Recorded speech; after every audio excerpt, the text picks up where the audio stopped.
न्याय क्रांती न्यूज, अन्यायाविरुद्ध आवाज. पिंपरी चिंचवड शहरात कायदा आणि सुव्यवस्थेचा प्रश्न पुन्हा एकदा ऐरणीवर आला असून रावेत परिसरात घडलेल्या धक्कादायक गोळीबाराच्या घटनेने नागरिकांमध्ये भीतीचे वातावरण निर्माण झाले.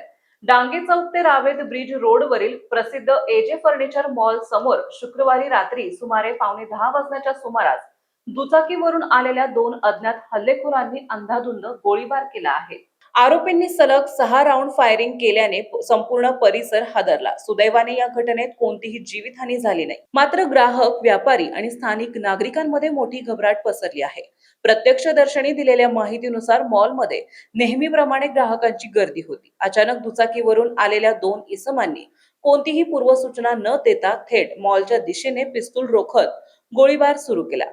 गोळीबारानंतर आरोपी तत्काळ घटनास्थळावरून पसार झाले. घटनेची माहिती मिळताच रावेत पोलीस गुन्हे शाखा आणि वरिष्ठ अधिकारी तातडीने घटनास्थळी दाखल झाले. परिसराची नाकेबंदी करण्यात आली असून फॉरेन्सिक पथकाने घटनास्थळावरून रिकाम्या पोंगळ्या जप्त केल्या आहेत.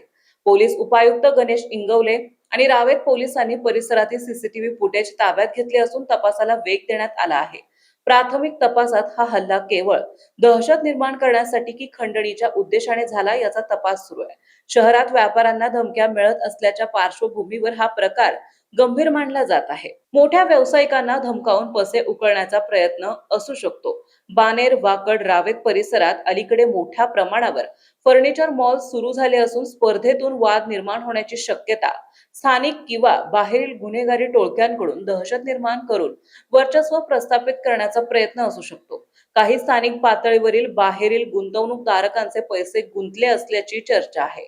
मात्र याबाबत अद्याप कोणतीही अधिकृत पुष्टी झालेली नाही. या प्रकरणात काही सोशल मीडियावर विविध दावे आणि अफवा समोर येत असल्या तरी पोलिसांकडून अद्याप कोणत्याही गँगचा सहभाग किंवा धमकीबाबत अधिकृत पुष्टी करण्यात आलेली नाही. पोलीस सर्व अँगलने तपास करत असून आरोपीचा शोध सुरू आहे. गजबजलेल्या भागात मॉलवर थेट गोळीबार करण्याचे धाडस गुन्हेगारांना कसे होते? शहरात पोलिसांचा धाक कमी झालाय का? सलग वाढणाऱ्या अशा घटनांमुळे नागरिकांच्या सुरक्षेचा प्रश्न गंभीर बनला आहे. प्रशांत काटे, संपादक, न्याय क्रांती न्यूज, पिंपरी चिंचवड, पुणे. साधारणतः 9:20 वाजताच्या दरम्यान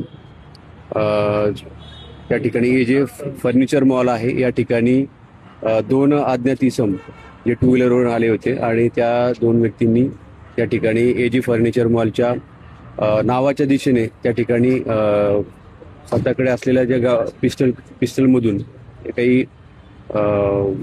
त्याच्यामधून काही राऊंड फायर केले आणि ते बाहेरच्या दिशेने निघून गेलेले आहेत. या अनुषंगाने या ठिकाणी सर्वस्वी तपास चालू आहे. त्या ठिकाणी हे कोण व्यक्ती आहेत, काय आहेत याच्याबाबत तपास चालू आहे आणि त्याच्यानंतर गुन्हा दाखल करून पुढील कारवाई सुरू आहे. किती राऊंड फायर करण्यात आले काय प्रायमरी? साधारणतः प्रत्येकाने एक 3-4 राऊंड फायर केलेले आहेत. त्याच्याबाबत सुद्धा आपण फॉरेन्सिकची व्हॅन आलेली आहे, त्याच्याबाबत पण आपला तपास चालू आहे. तर किती वाजताची घटना आणि काय सीसीटीव्ही वगैरे फुटेज काय मिळाले? 9:20 घटना आहे. त्याच्याबाबत सुद्धा सीसीटीव्ही फुटेज गोळा करण्याची प्रक्रिया ही चालू आहे आणि त्याच्या अनुषंगाने संपूर्ण क्राईम ब्रांच आहे, त्याचबरोबर पूर्ण झोनचे अधिकारी स्टाफ या ठिकाणी उपस्थित आहेत आणि सर्व ही काय आहे प्रक्रिया, काय प्रकार आहे याच्याबाबत सविस्तर तपास चालू आहे. तर आतापर्यंत जो तपास आहे त्याच्यामध्ये प्राथमिक अंदाज कळालं का काय? प्राथमिक अंदाज याच्यामध्ये सध्या तरी अजून अनुमान काढणं अतिशय म्हणजे अवघड आहे, कारण आत्ताच 1-2 तास झालेले आहेत आणि पूर्ण फिर्यादीकडून आणि त्याचबरोबर घटनास्थळावरचे जे काही भौतिक पुरावे आहेत हे सगळं तपासूनच त्याबाबत बोलणं उचित राहील असं मला वाटतं. आपल्या परिसरातील बातम्या पाहण्यासाठी चॅनलला सबस्क्राईब करा, व्हिडिओला लाईक करा आणि बेल आयकॉन दाबायला विसरू नका.